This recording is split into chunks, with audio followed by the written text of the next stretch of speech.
G'day everyone. Just realised I haven't done a gardening update for a while, but see, I thought I'd jump on and do one. That there is a rather large parsnip that's growing, so I've decided to leave that in. There's another one or two there as well. And remaining, we've got another nice big carrot that's forming here as well. This is all from the last time I did it, which was ages ago. I've just left it to just grow like crazy.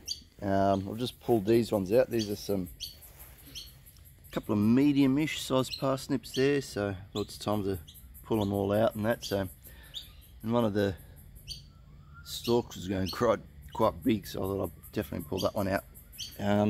That's just a whole pile of weeds I pulled out as well because it was quite weedy. But yeah, parsnips and carrots basically we're going to pull out in a couple of weeks, couple of months or so maybe. We'll see how long they take to grow. And over this patch here is just gone to buggery.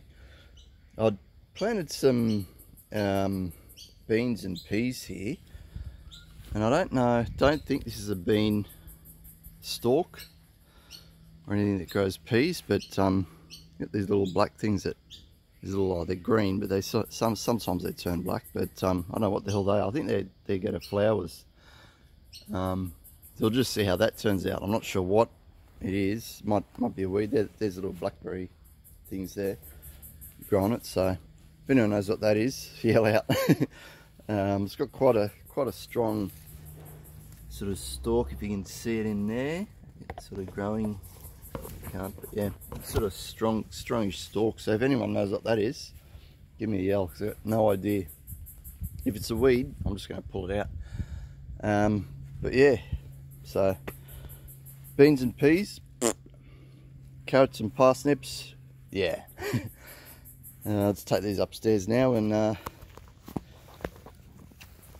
see what we can do with them. Okay, see you next time.